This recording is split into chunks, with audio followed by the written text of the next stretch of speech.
Guys, Gojo is just too much, dude. My lord.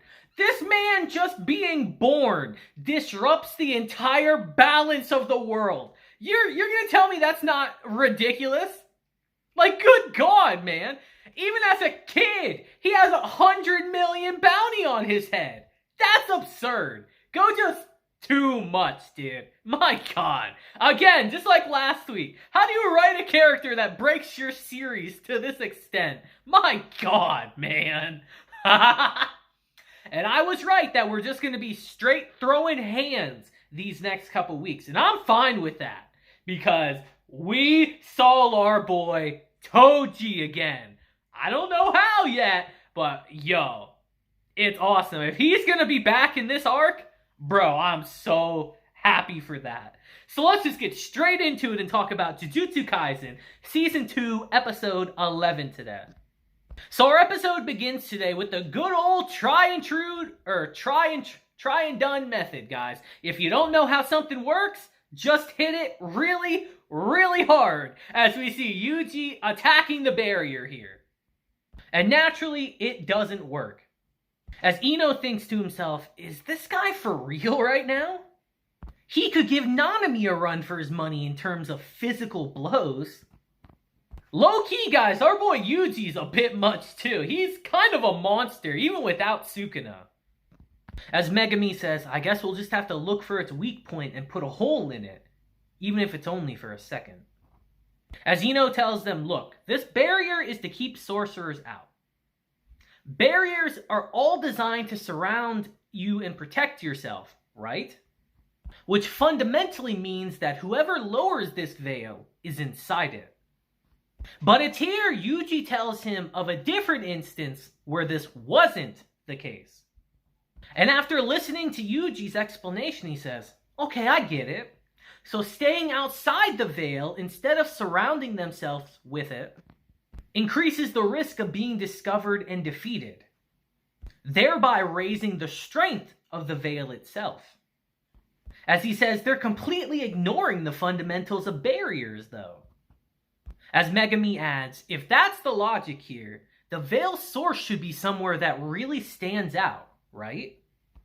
And it's here as they're standing there, there's only one place in the city that really stands out. As we transition to Shibuya Central Tower.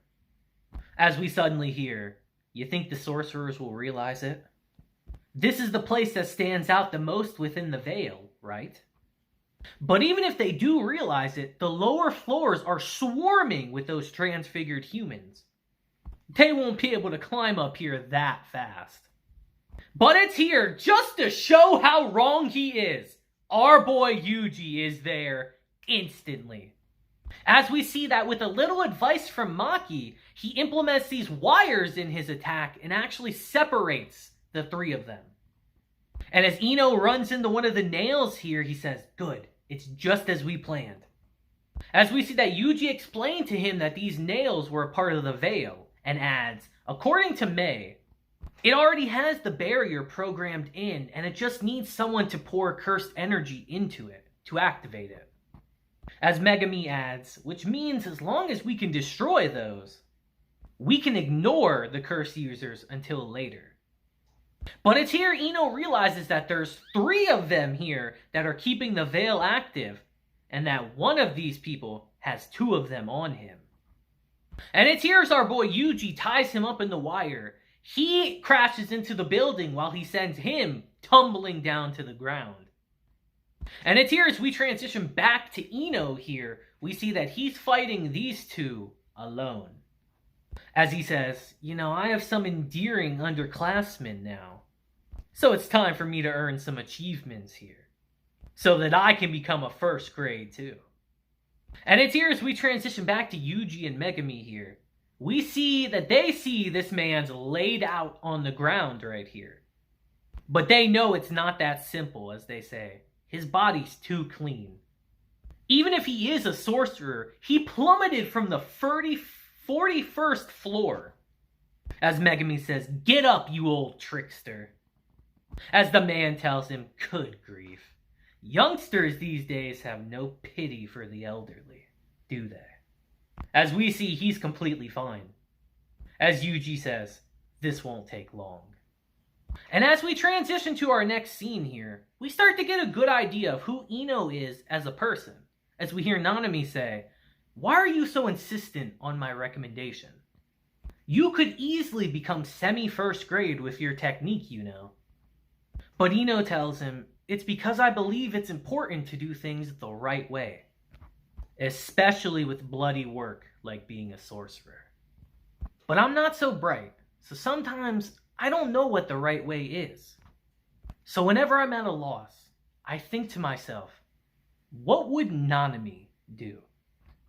So it wouldn't be right to become a first grade without your approval." And I can only imagine that Nanami's gotta feel so complicated after hearing something like that. Because as we transition back to the present, we hear, "A spacious beast summon number 1, Kaichi." As he shoots his attack at this man, misses, but then it still hits him, as he realizes it's a homing attack, huh? And it's here we break down this technique, because it's very unique, as we hear, the seance technique, auspicious beast summon. By hiding his face, Ino can become a spiritual medium used to manifest the powers of the 4 auspicious beasts. As the old woman says, "This is quite a coincidence that you're fighting me." As we hear, number 2, Raiki. As Ino says, "Nanami entrusted those 2 to me, so I can't just leave them alone. But it would be a bad idea to lead these 2 to them as well. The best option is to kill them fast and rejoin my underclassmen." And it's here Ino gets to work. Because as he starts fighting here, I kind of realize that I don't think I've seen his ability until now. And it's kind of cool, honestly. It's really strong if used correctly, I can imagine. As he thinks to himself, adapt to the facts and maintain self-control. Cast aside your pride, me. And as we transition back to Yuji and Megami here, they are putting in work against this man. But they're not putting a big dent in him. As Megami says, honestly, matching pace with Yuji takes more effort than matching the enemy. Yuji is just that much of a beast. As this man all of a sudden takes a knife out and is able to cut Yuji right here. As Megami sends him flying with one of his cursed spirits. As this man tells them, "What promising futures you 2 have. It makes it worth killing you." And it's here Megami thinks to himself, Demon Dog's claws can hurt even special grades.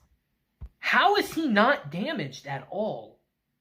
As he tells Yuji, "I thought you said this wouldn't take long."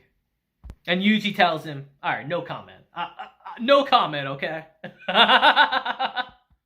And it's here as we transition back to Ino. He's trying his best to hit this old lady, but he keeps getting stopped at every chance he gets. As he's putting the hands on this one guy, as he says, "It's just as it seems.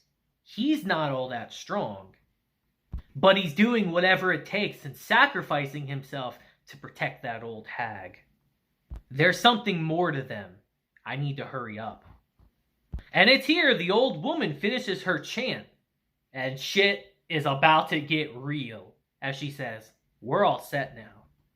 As this man swallows something in a vial, and the old woman says, "Zenin Toji." As this man suddenly catches Ino's attack with his bare hand. As she says, "How is it, grandson?" And he says, "It's great, Granny." As we see that Ino is fucked here now. But before we get into that, let's kind of explain the backstories of these sorcerers here, as we transition all the way back to December 7th, 1989, the day that Satoru Gojo is born. And as we transition to a father and daughter here, everything seems normal, you know? They seem like a normal family, albeit with some mother problems, but they seem quite normal. As all of a sudden, the daughter stabs him in the neck, says, "Poor daddy." As we see, it wasn't his daughter at all. It was actually the old woman. As he asks, "Where's my daughter at?" And she tells him, "I killed her. I need a corpse in order to transform into someone I've called, after all." And after finishing him off, she tells him, "It was her mother that she screamed for when she died, not you." A pretty damn sad scene, but it gets worse. Because it's here as we transition to our old man, we see what he's doing is far worse. As this man asks him, "Why are you doing this?" And as he splits his head open with a knife, he tells him, "My job is killing people. So I need to really understand how the human body works." As it looks like he's going to rip his face off here. As we suddenly hear, "We were free."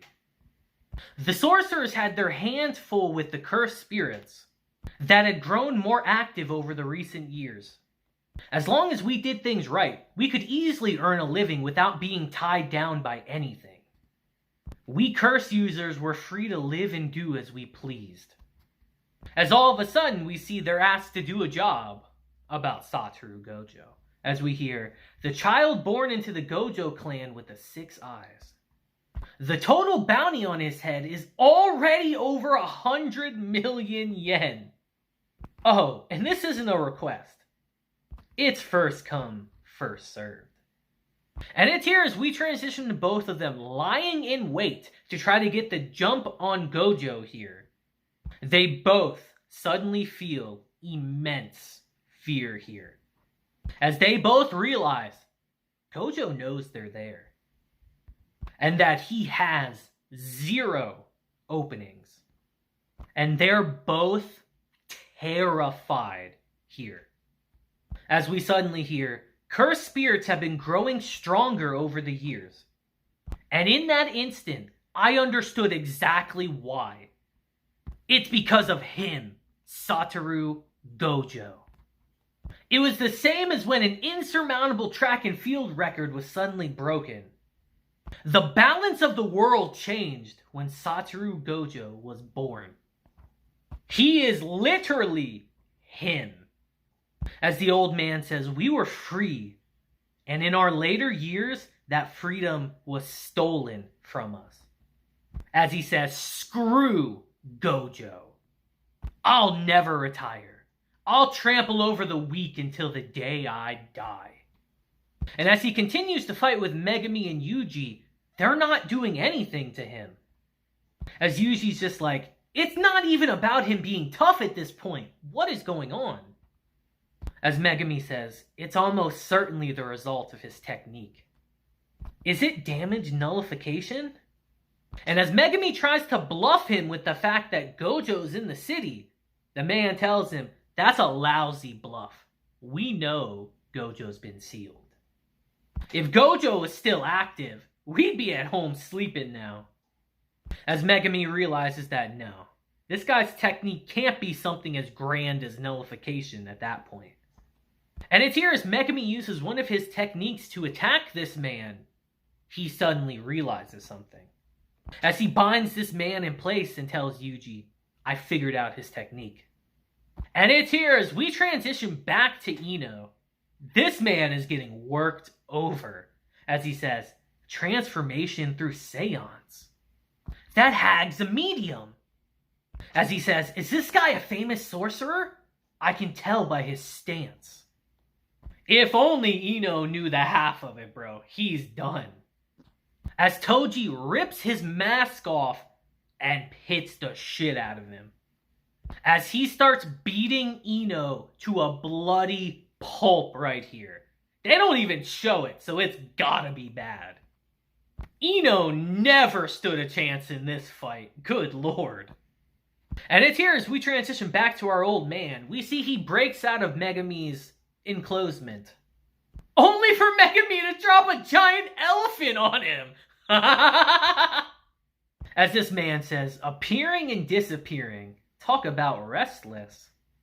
If you're a man, be clear and decisive." As Megumi just tells him, That stuff's not my role here. As we see Yuji throw a freaking car at him here, because why not? As he says, what's up with this brat's power? He's giving me chills right now. And as Megami and Yuji plan to do an attack on him, the man says, it's a finishing blow. As we learn that his technique is inverse. And as he starts explaining it, he says, while activated, attacks that hit me are made weaker the stronger they are. And the weaker they are, the stronger they become. Not one person has ever managed to dodge my counter after landing their finishing blow. What a legitimate strong ability, actually. This could be some trouble if he was fighting someone dumber. Because as their attack lands, it does damage. And as we transition back to a couple minutes earlier, we see that Megami rightfully deduced that his ability was inverse.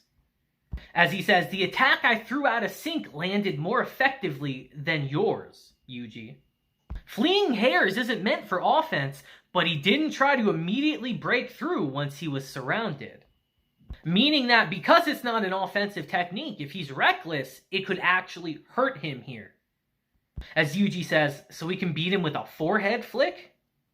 As Megami says, no, the attack can't be too weak. Because if it was just an inversion of force, activating it would kill himself with the mirror force of air resistance. As he adds here, since that doesn't happen, there must be an upper and lower limit to his inversion. As he tells Yuji, even while it's activated, he was still matching our attacks and using cursed energy to defend from slashes. And the effects of our techniques, right? As Yuji says, okay, that makes sense. As he says, we need to strike together. Hit him with a powerful attack and a somewhat weak attack at the same time. And as we transition back to present time, we see they did just that with Megami's attack from Gamma here, doing a lot of damage. As they both just start beating on this man with their hands. Why are the jumpings in Jujutsu Kaisen so wild, bro? They love to jump in this show. They're beating the dog shit out of him. As he says, don't get cocky over that, you brats. And it's here as him and Yuji square up for a one-on-one fight. We learn how smart Yuji actually is. As he stops his attack in front of him and then hits him with a weaker one, sending him flying here. As he says he stopped it, he killed his momentum for just a moment. As Yuji laid him out here. Honestly, very smart. As Megami even tells him, you're surprisingly adept, Yuji. Color me surprised. And on that very abrupt note, our episode ends right here. I will say, kind of a weird spot to end the episode at, but I imagine we're just going to go full throttle from here on out in the season, so it makes sense. This episode's kind of wild. We get reconfirmation that Gojo is indeed him. And we see that, bro, Yuji is a problem. Dude, Yuji might be one of the strongest people here, legitimately. It makes sense why all the cursed spirits are going after him right now. He's a legit threat. Honestly. Man, Jujutsu Kaisen's gonna be fun these next couple weeks, aren't it? We're just gonna throw straight hands. And I'm here for it. And I hope you all are too. Our boy Toji's back as well. Ooh, let's get into it, baby. So let me know your thoughts on this episode down below. I'd love to hear it. And until next time, I hope you all have a great day, week, month, and year. And until then, deuces, have a blessed day, and I'll see you guys next time. Deuces.